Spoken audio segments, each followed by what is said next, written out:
Mindfulness की जब हम बात करते हैं तो जैसे माज भाई ने कहा, it is about being in the present moment. It is actually being fully aware of your thoughts, your surroundings and the work you are doing.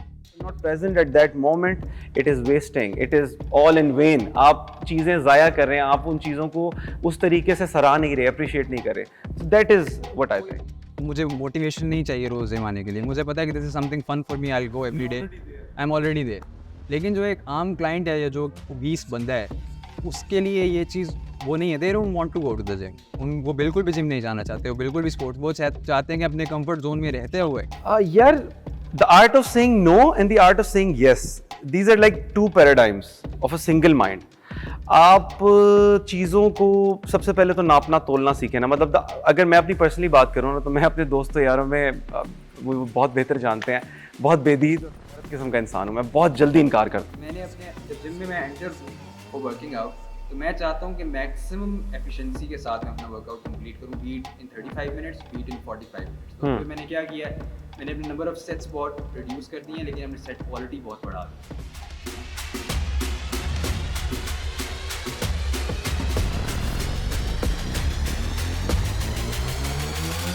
Yeah.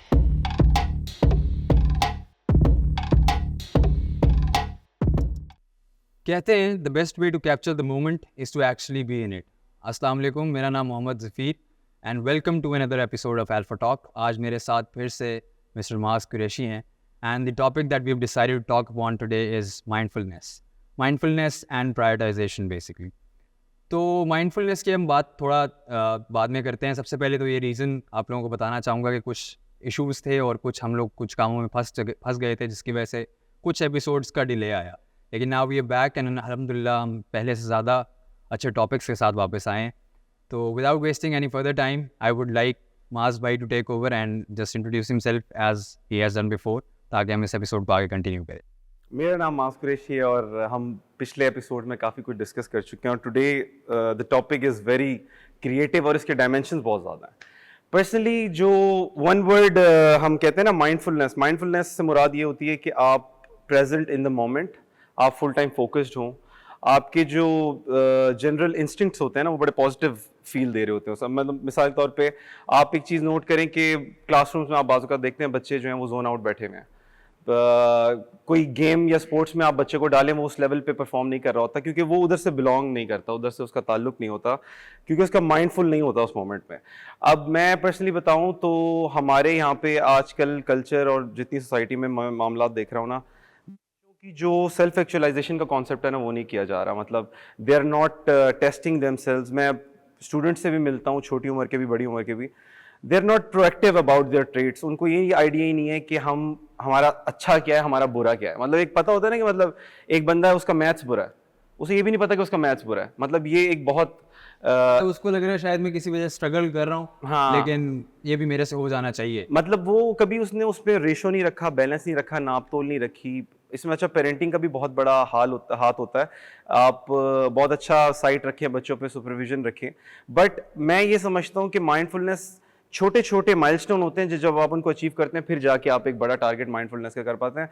छोटी उम्र में कोई फौरन नहीं कर पाएगा. इट इज़ लाइक कि आप स्टार्ट से एक ट्रैक फॉलो करें और वो चेक पॉइंट्स आप अचीव करते जाएंगे, then you'll reach up to the mindfulness spot, जहाँ पे आप टोटली फोकस्ड होंगे, अटेंटिव होंगे, और आपको चीज़ भी समझ आ रही होगी, और आप वो उस लेवल को आम लोगों से ज़्यादा अचीव कर पाएंगे.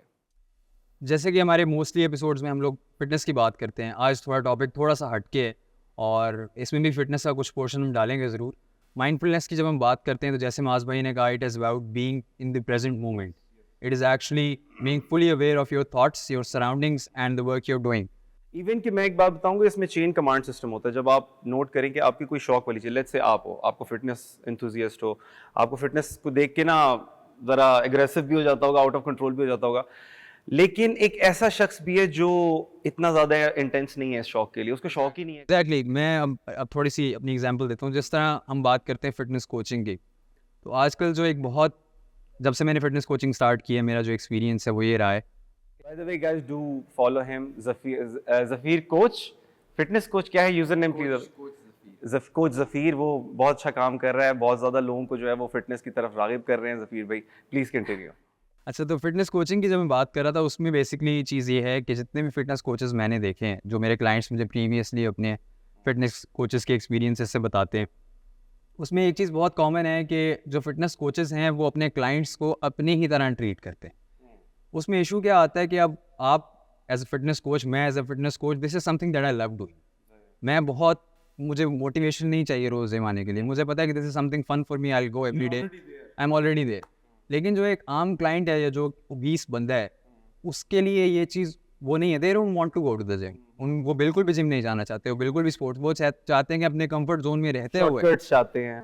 तो एग्जैक्टली तो उससे उस चीज़ के लिए सबसे पहले फिटनेस कोचेस को चाहिए कि उनका एक माइंडसेट डेवलप करें और उनको ये चीज़ बताएं कि ये कोई सज़ा नहीं है जो आपको हम दे रहे हैं, this is something that you have to enjoy along the process.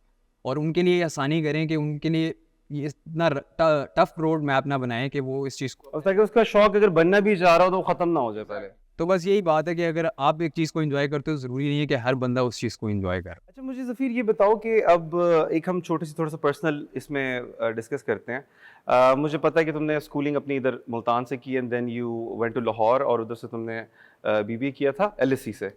I just want to know कि इज़ देयर एनी डिफरेंस कि डिसिप्लिनरी तौर के ऊपर आपने कुछ देखा है कि कुछ पैराडाइम बदला हो कि इधर आप कुछ थे और उधर आप, क्योंकि आप अकेले रहे हो। मैं एक्चुअली जो आज मेरा कोर टॉपिक है ना, वो मैं ये जानना चाहता हूँ और बताना चाहता हूँ कि जो हमारे काफ़ी ज़्यादा टीन्स हैं और इवन यूनिवर्सिटी वाले बच्चे हैं, उनको ये आइडिया नहीं हो रहा कि आगे करियर में स्टेप्स क्या रखें, उनकी स्ट्रेंथ्स क्या हैं, वीकनेस क्या हैं। एक हम पढ़ते थे ना स्वॉट एनालिसिस, बट इधर तो कोई सीन दिखता नहीं है। तो आपको क्या चेंजेस फील हुए इधर और उधर, मतलब how do you interpret that? अच्छा, यहाँ पे जब तक मेरी स्कूलिंग रही, वहाँ पे थोड़ा सा ये भी था कि हम लोग एक अपने दिमाग के अंदर एक पैराडाइज में रह रहे थे कि हर चीज़ बस शुगल मिल है, हर चीज़ मजाक है। हमें लोग कहते थे कि जो सबने सुना होगा कि 12वीं तक पढ़ लो, उसके बाद आसानी मैं अभी तक आसानी ढूंढ रहा हूँ मुझे मिल नहीं रही। तो लेकिन ये था कि वहाँ पे ये डिफरेंस था कि टीचर्स भी थोड़े से लीनियंट थे। यहाँ पे हम लोग शुगल मेले में हर चीज़ करते रहे, लेकिन इवेंचुअली आपको काफ़ी चीज़ें रियलाइज़ होती हैं अगर आप माइंडफुल हो तो।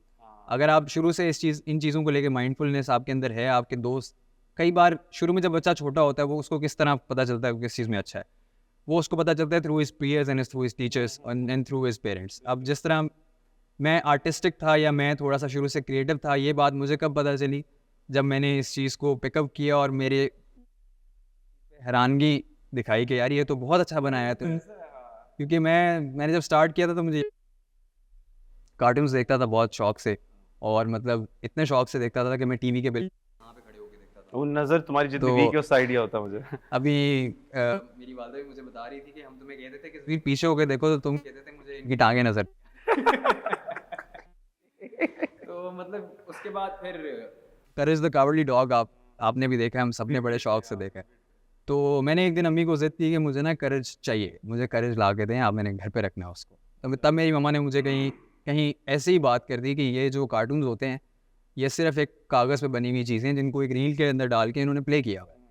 वो एक 7 साल के बच्चे के दिमाग में वो चीज़ ऐसी फंसी कि उसने कहा यार ये पेपर पे बनी हुई है तो मैं क्यों नहीं बना सकता।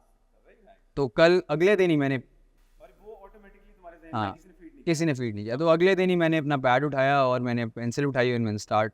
अच्छा, क्या तुम्हें ये याद है कि जब first time when you sketch it out और तुमने सारा एक डिज़ाइन बनाया था, तो तुम्हें याद है वो फीलिंग या कुछ ऐसा, कुछ इंस्पिरेशन? मुझे एक्चुअली लग रहा था कि बहुत ईजी है। मतलब मैं सिर्फ पहली दफ़ा जब हुआ था मैंने अपने तौर पे एक स्केच बनाया, मैंने टीवी ऑन किया, जब मैंने करेज को देखा तो मैंने कहा अच्छा ये डिफरेंसेस है, मैंने उसको करेक्ट किया। तो मैंने जाके अपनी मामा को दिखाया और मेरी मामा परेशान हो गई कि उन्होंने वो मान ही। अच्छा, ये तो एक सबसे बड़ा फैक्ट है कि आप को जब शौक होता है ना किसी चीज़ का और वो आप जब उसका इनिशियल लेते हो तो आपको रिजल्ट बहुत जल्दी दिखते हैं उसमें। ये तो बहुत ज़्यादा सच्ची बात। बस फिर ओवर टाइम वो चीज़ इम्प्रूव होती गई। फिर जब मैं स्कूल में आया तो स्कूल में स्पोर्ट्स में मैं अच्छा नहीं था स्कूल टाइम पे। जब मैं मतलब क्लास 3-4 की बात करूँ तो मुझे किसी स्पोर्ट्स टीम में नहीं रखते थे। तो वो चीज़ हालांकि चुभती बहुत थी, लेकिन मुझे रियलाइजेशन थी कि मैं अच्छा भी नहीं हूँ, शायद इसलिए भी मुझे नहीं रखते। इंटरेस्ट मुझे काफ़ी था, लेकिन मेरा जब मैं स्केच करता था या जब मैं पढ़ाई की बात आती थी, क्रिएटिव और आर्टिस्टिक चीज़ों में तुम आगे होते थे। Same ditto. फ्रेज भी मिलती थी वहाँ पे, आसपास के लोग मुझे दाद देते थे। अच्छा, उसमें तुम आगे फ्रंट पे रहते हो कि बाकियों से वो चीज़ नहीं हो पाती हो? इवन कि मेरे साथ एक दोस्त था मेरा, अभी हम 5वीं-6वीं क्लास में थे या 4th में होंगे आई गेस। तो उस टाइम देखा कि इसकी स्केचिंग बहुत अच्छी है और मेरे जितने क्लास के लड़के थे वो आते थे तो फिर ये स्केच बना दे, मैं उनको बना के देता था। अब वो थोड़ा बिजनेस माइंडेड था, जो मुझे पता चला कि उस एज में कि ही हैज़ दैट बिजनेस विट। तो उसने क्या किया, उसने कहा यार तू मुझे ना स्केचेस बना दे 5-6। मैंने स्केचेस बना दिए। हमारी क्लास में 2 लड़के आते थे ट्विंस, जो कि थोड़े वेल ऑफ थे, उनको पॉकेट मनी भी अच्छी मिलती थी। अच्छा तो वो मेरी स्केचेस उन्हें बेचता था वेरी 50-50 की, 100-100 रुपए की। Very nice. तो वहाँ से मुझे ये चीज़ रियलाइज हुई, मतलब उसको मैं जब अच्छा मैं मेरे पास एक बहुत सॉलिड स्टोरी है, तुम कंप्लीट करो, मैं आगे बताता हूँ। उससे भी मिला हूँ तो मैंने उसको ये चीज़ याद कराई। तो मैंने अब वो बिजनेस कर रहा है और काफ़ी अच्छा कर रहा है, तो मैंने उसको यही बताया कि याद है तेरे अंदर चीज़ तब से है। हाँ अच्छा, ये बचपन में, अब मैं अपना बताऊँ ना किस्सा। मैं प्रेप से लेके सेकंड ईयर तक, मतलब मेरी स्कूलिंग है सऊदीया की, तो मैं एक स्कूल में पढ़ा हूँ, कॉलेज भी और इवन मैट्रिकुलेशन और ये सारी चीज़ें। तो मेरी वालदा मोहतरमा जो है ना, वो बचपन से मुझे ना एक बर्गर लंच पे बना के देती थी। अब मैं वो जो था ना, पहले साल तो मैंने खाया, दूसरे भी खाया, मुझे याद पड़ता है दूसरी या तीसरी क्लास में ना मेरी बस हो चुकी थी उस बर्गर से। अब मैंने ऐसे ही करना स्टार्ट किया। उस वक्त ना 1-1 रियाल 2-2 रियाल मैक्सिमम लड़के लेके जाते थे पॉकेट मनी के तौर पे। मैंने वो बेचना स्टार्ट किया। जी पता है, जब मैं फर्स्ट ईयर में आया ना और मैंने जब बेचना स्टार्ट किया, मैं 10 रियाल का बेचता था, 14 रियाल का मैकडॉनल्ड्स का बर्गर होता था जद्दा में। तो मतलब मुझे ये आइडिया हो गया था कि ये चीज़ बिकती है, क्योंकि वर्ड ऑफ माउथ और वो जो फैल गई थी एक चीज़। दूसरा एक ये मुझे याद है कि when I was in third standard, तो हम लोग मैं फर्स्ट टाइम था जब थर्ड स्टैंडर्ड में स्टेज पे गया। तो जब मुझे टीचर ने कहा ना कि ऐसे ऐसे एक सिंगिंग का कुछ था और मैं फ्रंट पे आ गया और मैंने गाया, तो मैंने जाके स्टेज पे भी गा दिया और मुझे कोई इतना टेंशन भी नहीं हुई। मुझे ये फील हो कि आउट ऑफ 50 स्टूडेंट्स और बच्चे जो थे वो, उनमें मैं एक अकेला था जिसको इतना कोई मसला नहीं फील होता। बाकी बच्चे डर भी रहे थे, कांप भी रहे थे, नर्वस भी हो रहे थे। तो मुझे वो चीज़ समझ आ गई कि मेरे लिए आसान है। आर्टिस्टिकली मैं भी शुरू से ऐसा ही था, वो सेम केस स्टडी है मेरी भी। तो मुझे स्पोर्ट्स में सीन मुझे कभी इंटरेस्ट नहीं हुआ। अब मैं इससे ये बताना चाहता हूँ कि आपको ना ज़िंदगी का एक मैप मिलेगा जिसके अंदर अलग बॉक्सेस होंगे। आपने वो फिल करने अपने शौक के मुताबिक। जो नहीं हो रहे, समझ जाओ कि ये तुम्हारे बस की बात नहीं। अच्छा, ऐसे भी हो सकता है कि उस चीज़ पे जब मेहनत करो और बहुत ज़्यादा तुम एफर्ट करते हो और हासिल करते हो, तब जाके तुम्हें उसका रिजल्ट भी मिल जाता है। ये भी कहानी हो जाती है बाज़ औक़ात। True, that's true. अब बात वापस लेके आते हैं जहाँ से हमने आप पूछ रहे थे बीएचएस और एलएसी में क्या फ़र्क था। तो एलएसी में यही फ़र्क था कि जब मैं वहाँ गया, अब ऑब्वियसली मेरा स्टेज एक्सपीरियंस रहा था थ्रू म्यूज़िक जो हम लोगों ने इकट्ठे किया। उसके अलावा भी मैं शुरू से मैं कॉन्फिडेंट नहीं था। मैंने इस चीज़ को अपने अंदर डेवलप किया, क्योंकि एक चीज़ मैंने बहुत जल्दी रियलाइज़ करनी थी कि जो लोग कॉन्फिडेंट होते हैं वो लोग आज ज़्यादा एक्सेल करते हैं पढ़ाई में भी और कहीं पे भी। मतलब जिस तरह हम स्टूडेंट्स भी थे, तो अगर किसी चीज़ के लिए भी कोई सिलेक्शन होनी है, कोई नया कोई लेट्स से फन फेयर आ रहा है, उस पे किसी ने कोई परफॉर्मेंस करनी है या अगर एक प्ले करना है, तो क्लास के वो बच्चे उठाए जाते थे जो कॉन्फिडेंट थे। अगर कोई बाहर से कोई गेस्ट आ रहा है, उससे बात करनी है, तो उसके लिए भी क्लास के उस बच्चे को आगे। तो मुझे रियलाइज़ हुआ अगर मुझे इन्हें क्रॉस करना है तो मुझे कॉन्फिडेंस डेवलप करना पड़ेगा। This is something that I developed over time. तो एलएसी में जब गया तो वहाँ पे बहुत सारे लोग थे जिनको कॉन्फिडेंस का इशू था। अच्छा था उधर? अब पहली ही क्लास में मुझे याद है हमारी कम्युनिकेशन स्किल्स की क्लास थी। मिस ने एक बाउल लिया, उसमें डिफरेंट पर्चियाँ डाली और क्लास में हर बच्चे को कहा कि एक पर्ची निकाल। तो जब पर्ची निकाली तो उस पर डिफरेंट इमेजेस बनी हुई थी, किसी के पास कोई इमेज थी, किसी के पास कोई इमेज थी। अब उन्होंने मिस ने क्या किया, बारी बारी सबको कॉल आउट करना शुरू किया कि आपके पास जो भी चिट है, उस पर जो भी पर्ची है, आपने 5 मिनट आगे उससे बोलना है। अब मैंने अपनी पर्ची को ली, उस पर एक कुर्सी बनी हुई थी। अब एक कुर्सी पे क्या ही बात कर सकता हूँ, लेकिन बाकी सारे वहाँ जाके नर्वस हो रहे थे, कुछ लोगों के पसीने, कुछ लोग ट्रेमर कर रहे थे। अच्छा, मैंने 2 मिनट में एक स्टोरी बनाई। मैं वहाँ गया, मैंने कहा ये फलाने राजे की बहुत एक एंटीक कुर्सी है जो एक म्यूज़ियम में पड़ी हुई है और इसकी अभी प्राइस ये है, और इस तरह करके मैंने इंटरेस्टिंग सी एक कहानी बनाई। Okay okay. कर दिया और मुझे उस पर बड़ी प्रेज़ मिली। उसके बाद प्रेजेंटेशंस जो हैं वो I was good at presentations all through. और ये चीज़ जो मेरे ख्याल में, अगर आप एक चीज़ में एक्सेल करते हो, उसमें एक तो थ्रू एक्सपीरियंस, थ्रू माइंडफुलनेस और थ्रू दी मतलब जो मोटिवेशन आती है आपको जब लोग आपको कहते हैं। अच्छा, do company matter in mindfulness? Like if you want to reach to that level, आपको कंपनी ज़रूरी है, अच्छी होनी चाहिए, या क्या सीन होता है इसमें? लोगों का इस पर डिफरेंट ओपिनियन है माज़ भाई। कुछ लोग कहते हैं कि कंपनी बहुत मैटर करती है। मेरा ख्याल में कंपनी मैटर करती है at the age when you are, कुछ आपको रियलाइजेशन हो गई होती है लाइफ के बारे में। लेट्स से मैं कहूँगा 15-16 की एज के बाद कंपनी बहुत मैटर करती है। उससे पहले तो सब एक ही तरह के होते हैं। तो उसमें फिर जिस बच्चे के अंदर नेचुरली ये चीज़ होती है माइंडफुलनेस की, वो ज़्यादा एक्सेल करता है। और तब तक उसको पता चल गया हो कि मेरे में क्या क्या सेट ऑफ स्किल्स हैं। उसके बाद फिर कंपनी बहुत ज़्यादा मैटर करती है। जब आप स्पेशली अपनी हाई स्कूल में या अपनी यूनिवर्सिटी में आते हैं, आपको पता चल जाता है कि मुझे कौन पॉजिटिव क्रिटिसिज्म दे रहा है, कौन मुझे कह लो कि कंस्ट्रक्टिव क्रिटिसिज्म दे रहा है, या कौन सिर्फ मेरी ले रहा है। तो वो आपको पता चल जाता है। तो उस लेने वाले ज़्यादा लोग होते हैं। आप एक चीज़ में अच्छे भी होते हो, फिर भी वो आपके अगेंस्ट ही जाते हैं। अच्छा, माइंडफुलनेस की अगर हम बात करें तो माइंडफुलनेस में ये मतलब एक ऐसी चीज़ है जिसके बारे में हमें हर जगह बताया जाता है।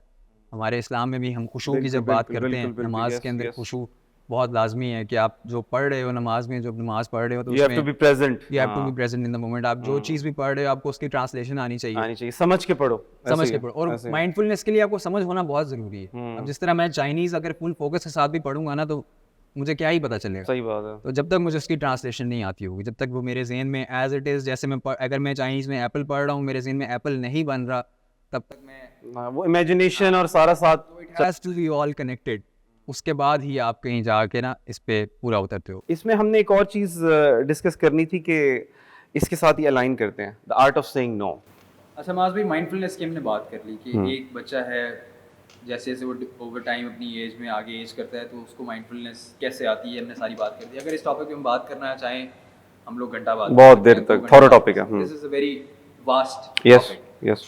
लेकिन अब हम बात कर रहे हैं कि for example one person has achieved the level of mindfulness, उसको एक सर्टेन लेवल पे आके उसको अवेयर हो गया अपने थॉट्स के, वो अपना काम फोकस के साथ कर रहे हैं। जिस तरह आपकी अगर बात करें तो you have a marketing profession, और मार्केटिंग में अगर हम बात करें तो मेरा व्हाट आई बिलीव इज कि मार्केटिंग का एक बहुत बड़ा की फैक्टर जो है वो माइंडफुलनेस है। यस। क्योंकि जब तक आप you are not mindful of the work you are doing, तब तक आप उसमें क्रिएटिव नहीं हो सकते। नहीं हो सकता। तो व्हाट डू यू थिंक, कैसी माइंडफुलनेस के बाद आप as far as I know you are quite mindful of the things that you do, तो क्या ऐसा आपको लगता है कि क्या पॉजिटिव इम्पैक्ट है ऑफ बीइंग माइंडफुल?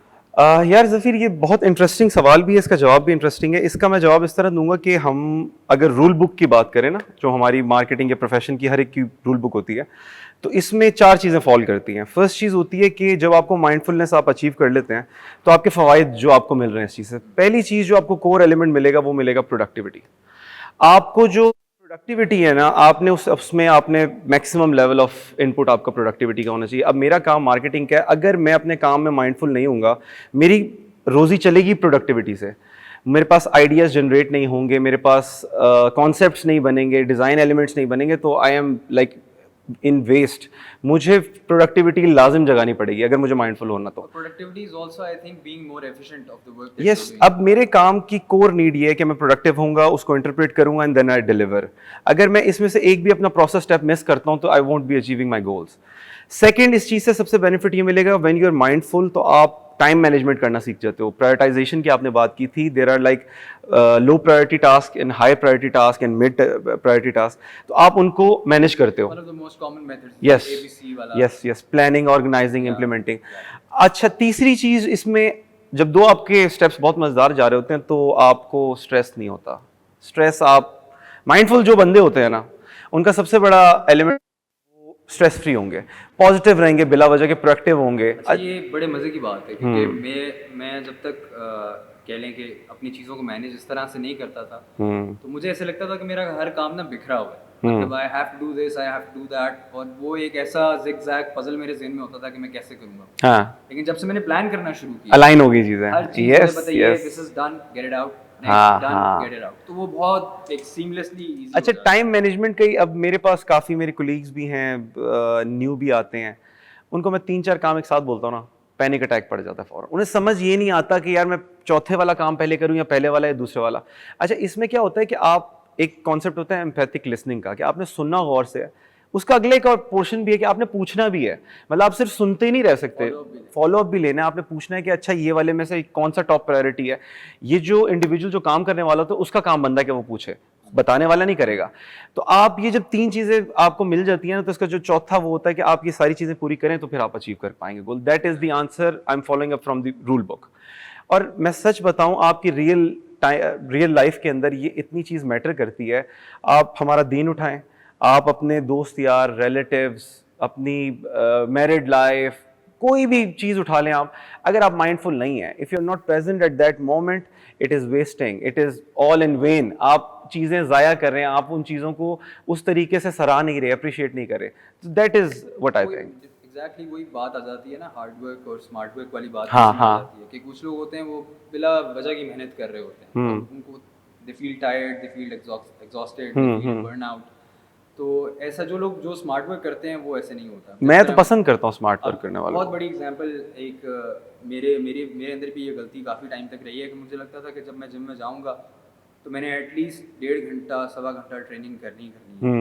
उससे क्या होगा कि जब तक लेट्स से मैं एक पुश पुल लेग्स का स्प्लिट फॉलो करता हूँ, जब तक मेरे पुश के दिन के चेस्ट शोल्डर्स ट्राइसेप के मैं 4-4 5-5 सेट नहीं लगा लूँगा, तब तक जी मेरा वर्कआउट कंप्लीट नहीं है। और ये वो अब मैंने क्या किया कि मेरा गोल है हाइपरट्रॉफी, मेरा गोल है अपनी बॉडी को बेस्ट प्रोपोर्शनेट शेप में लेके आना। ठीक है, तो उसके and you have set that goal, आप कर चुके हो। उसमें क्या है कि मैंने अपने जब जिम में मैं एंटर हूँ फॉर वर्किंग आउट, तो मैं चाहता हूँ कि मैक्सिमम एफिशिएंसी के साथ मैं अपना वर्कआउट कंप्लीट करूँ, बीट इन 35 मिनट्स, बीट इन 45 मिनट्स। तो फिर मैंने क्या किया है, मैंने अपने नंबर ऑफ सेट्स बहुत रिड्यूस कर दिए हैं, लेकिन हमने सेट क्वालिटी बहुत बढ़ा दी है। सही। रेप क्वालिटी अच्छा अच्छा अच्छा। जिस तरह आर्नल्ड श्वार्ज़नेगर का एक कोट है, इसमें ये कहता है, you don't count the reps, you make the reps count. अच्छा, नाइस। मतलब that is how it is. तो इसमें जितना आप एफिशिएंट हो गए, अब जितना मैं 1.5 घंटा एक वर्कआउट में लगा रहा था, मैं उतनी ही 35 मिनट्स 45 मिनट्स के वर्कआउट सेशन में उससे ज़्यादा इंटेंसिटी अचीव करके अपने बाकी कामों में फोकस कर सकता हूँ। हाँ, तो इसमें आप अपना टाइम भी मैनेज कर रहे हो, फोकस भी हो, माइंडफुल भी हो।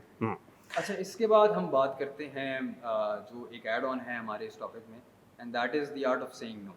Yes, the art of saying no एक बुक भी है बड़ी मशहूर, the subtle art of not giving a, एक वो है।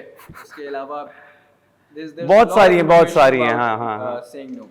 तो आपको क्या लगता है कितनी ज़रूरी है आज के दौर में, कितनी ज़रूरी है? यार, the art of saying no and the art of saying yes, these are like two paradigms of a single mind.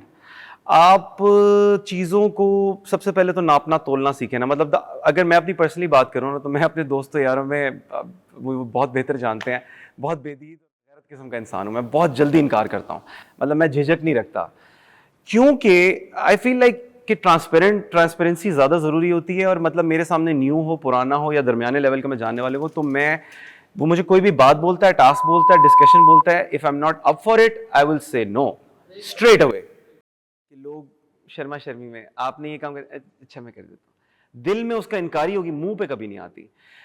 अब तुम मुझे खुद इस बात का जवाब दो, हमारी करंट सिचुएशन जो एक सोशियो एनवायरनमेंट हमारा सारा बना हुआ है, नेगेटिविटी कितनी ज़्यादा है, आपके पास डिस्ट्रैक्शंस कितनी सारी हैं, आप कितनी चीज़ों को, आपकी बैड कंपनी कितनी ज़्यादा है। अगर आप इनकार करना नहीं सीखोगे, आप इकरार करते रहोगे हर चीज़ पे, तो आपकी तो बैंड बज जानी है। अब आप अपने पे फॉल करो, आर यू इनटू ड्रग्स, या तुम वो जो टीके शीके होते हैं वो लगा रहे हो, नहीं लगा रहे, तुम्हें ऑफर हुआ होगा, कभी किसी ने डिस्कस किया होगा, स्ट्रेट अवे नो कहा था, हाँ बोलते तो फंसे होते। तो ये एक ऐसी चीज़ है। अब मैं तुम्हारे से सवाल पूछता हूँ कि तुम्हारी लाइफ में आर्ट ऑफ सेइंग नो कोई है? आर्ट ऑफ सेइंग नो में मैं जहाँ तक मेरा इस पॉइंट ऑफ व्यू ये है कि अगर आप देखें ना, अगर हम सोशल मीडिया की बात करते हैं, जिस तरह आपने कहा कि डिस्ट्रैक्शंस बहुत ज़्यादा, शायद ही किसी जनरेशन के पास इतनी डिस्ट्रैक्शंस होंगी जितनी आजकल हमारे पास है। हर गुनाह, हर बुरी cursed, this generation is cursed, it's just a step away कि आप बस एक स्टेप उठाएं। अच्छा, उसमें बहुत सारी, अगर आप सोशल मीडिया स्क्रॉल करना शुरू करते हैं, अब आजकल के एल्गोरिथम्स इस तरह बने हुए हैं कि अगर कोई ऐसी वैसी चीज़ अगर आपके पास आती है, आप उसको थोड़ी देर देखेंगे, आपकी पूरा एल्गोरिथम उस पर चल, वो सब न्यूज़ फीड में आना स्टार्ट हो जाएगी।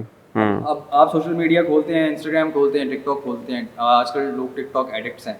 आप टिकटॉक खोलते हैं, आप कहते हैं मैं सिर्फ 5 मिनट 10 मिनट के लिए चल कर रहा हूँ, पता चलता है घंटा गुजर गया, you just been scrolling, time waste हो गया घंटे का। इसमें क्या हुआ, आपका टेंशन स्पैन इतना कम हो गया। एक तो आप शॉर्ट फॉर्मेट वीडियो पे आ गए। अब हमारा ये पॉडकास्ट है, बहुत कम लोग होंगे जो पूरा पॉडकास्ट देखते हों, ज़्यादातर लोग रील्स प्रेफर करते हैं, इसलिए हम इसमें से शॉर्ट फॉर्मेट कंटेंट देखते हैं, that is what the audience wants. तो उसकी वजह से टेंशन स्पैन बहुत। अच्छा, मैं इसमें एक ऐड करूँ ना ज़फीर बात, ये जो the art of saying no है ना, ये सिर्फ दूसरे के लिए नहीं है, ये एक्चुअली आपकी अपनी ज़ात के लिए भी है। हम हमारे जो इस्लाम है, इस्लाम में हमें जो एक हदीस है कि जो मोमिन है उसके लिए दुनिया एक पिंजरे की तरह है। वो पिंजरे की तरह क्यों है?